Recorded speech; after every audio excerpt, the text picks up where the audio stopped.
எல்லாருக்கும் hi friends. இன்றைக்கி நம்ம என்ன சின்சான் எபிசோட் பார்க்க போகிறோம்னா, நம்ம சின்சான் தலைவனுக்கு ஒரு புது ஃப்ரெண்டு கிடைக்கிறாங்க. அந்த புது ஃப்ரெண்டுக்கூட சேர்ந்து நம்ம சின்சான் நிறையா லூட்டி பண்ணுறான், நிறைய அட்ராசிட்டி பண்ணுறான். அது என்னென்னலாம் இந்த வீடியோவில் பார்க்க போகிறோம். இந்த வீடியோ ரொம்பவே காமெடியாகவும் இருக்கும். ஏன்னா நம்ம எபிசோட்குள்ளே வாங்க. அதுக்கு முன்னாடி நம்ம யுவர் வாய்ஸ் தமிழ் சேனலை சப்ஸ்கிரைப் பண்ணாதவங்க மறக்காம சப்ஸ்கிரைப் பண்ணிக்கோங்க. அப்புறம் நம்ம வீடியோ லைக் பண்ணிட்டு இப்போ வாங்க நம்ம வீடியோக்குள்ளே போகலாம். எபிசோடு ஸ்டார்டிங்கில் ஒரு வேனை தான் காமிக்கிறாங்க. அந்த வேனில் இருந்து ஒரு பையன் தான் இறங்குறாங்க. ஒரு காலேஜ் பையன் மாதிரி இருக்கான். அவன் இறங்கினோடனே சொல்கிறான், என்னோட பேர் தான் சந்தோஷ் அப்படின்னு சொல்கிறான். நம்ம சும்மா வச்சுக்கலாம் சந்தோஷன்னு, ஜாலியாக இருக்கட்டும்.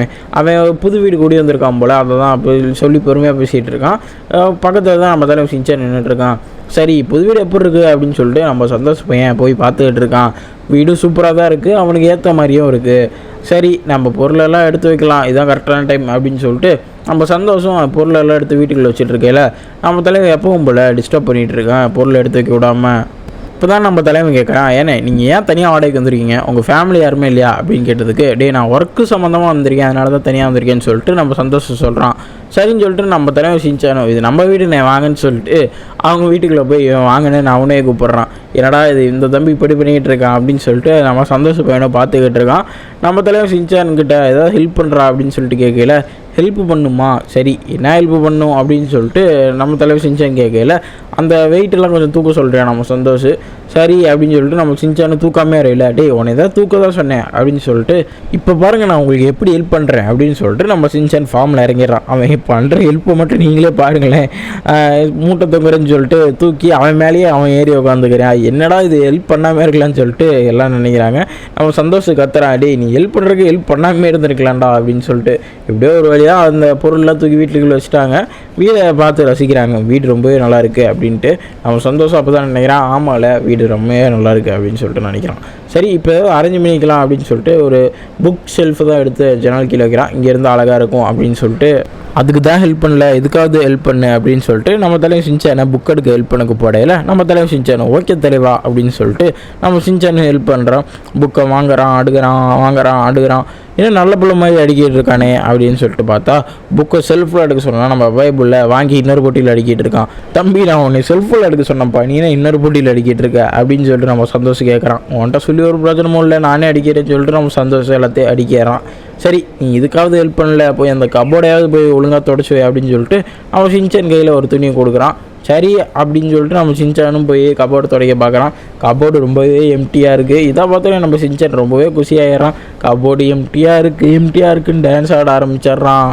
அப்புறம் கேட்குறான், ஏன்னா இவ்வளோ வேலை தனியாக பார்க்குறக்கு உங்கள் அம்மாவை கூப்பிட்டு வந்துருக்கலாம்ல, ஈஸியாக முடிஞ்சிருக்கும் அப்படின்னு சொல்லல. நம்ம சந்தோஷம் அதை நினச்சி அப்படியே ஃபீல் பண்ணிட்டுருக்கான். நம்ம அம்மாட்ட பேசாமல் வந்துட்டோமே அப்படின்னு சொல்லிட்டு. அது என்ன கதை நடந்துச்சுன்னா, அவங்க அம்மா வந்து போகிறப்ப அழகாக ஒரு ட்ரெஸ் அவங்க கையை எழுத்து வச்சு கொண்டு வந்திருப்பாங்களா, தம்பி இதை போட்டுக்கப்பா அப்படின்னு ஆசையாக கொடுக்கையில் நம்ம சந்தோஷம் அதெல்லாம் வெறுப்பா, வேணாமா நீங்கள் போங்க, எதுக்கு தேவையில்லாமல் பண்ணிகிட்டு இருக்கீங்க, நான் புக் அடிக்கிட்டு இருக்கேன் அப்படின்னு சொல்லிட்டு அவங்க அம்மாவை ஒரு மாதிரி மதிக்க கூட இல்லாமல் அப்படியே வெளியே வச்சு கதவு போட்டுடுறான். இதை இப்போ நினச்சி ரொம்பவே ஃபீல் பண்ணுறான். நம்ம அம்மாட்ட அப்படி இருந்தாலும் பேசிடக்கூடாது அப்படின்னு நினச்சி ஃபீல் பண்ணுறான்.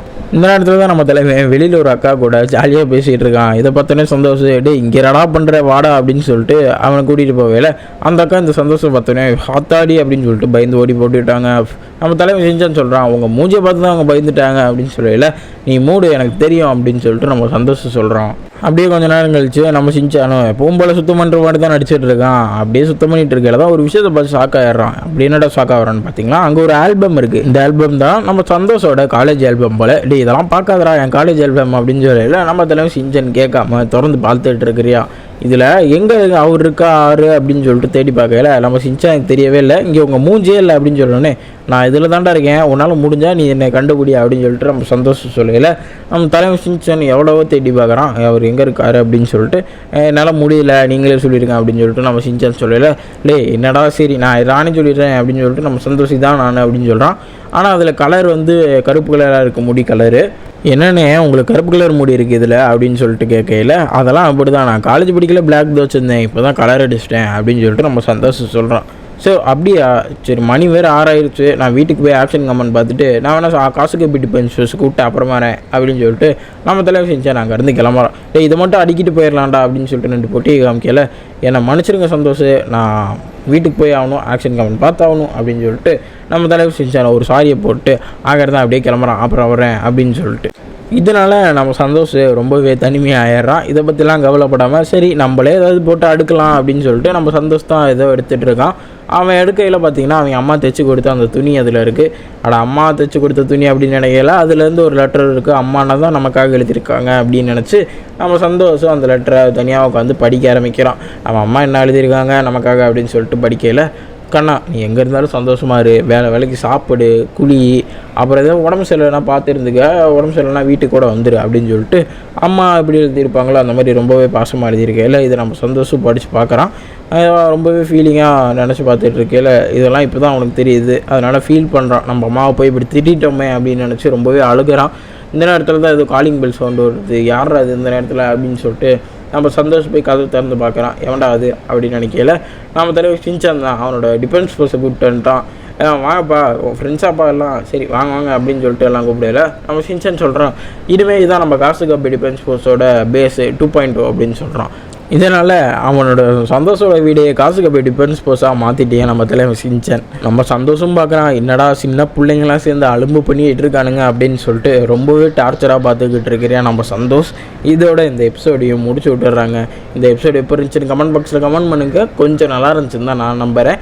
அப்படி இந்த வீடியோ நல்லா இருந்துச்சுன்னா நம்ம வீடியோக்கு ஒரு லைக் கொடுத்துட்டு நம்ம சேனலை மறக்காமல் சப்ஸ்கிரைப் பண்ணிடுங்க. அப்போ தான் நாம் ஒரு வீடியோ உங்களுக்கு நோட்டிஃபிகேஷனாக வரும். அது மட்டும் இல்லாமல் நம்ம சேனலுக்கு சூப்பர் சேட் ஓப்பன் ஆகிருக்கு, உங்களுக்கு முடிஞ்சால் கான்ட்ரிபியூட் பண்ணுங்கள், கட்டாயம் இல்லை. ஓகே, நான் உங்களை அடுத்த வீடியோவில் பார்க்குறேன். Tata bye bye. டெய்லி ஒரு வீடியோ ஒரு மறக்காமல் சப்ஸ்கிரைப் பண்ணிக்கோங்க மக்களே. Bye bye.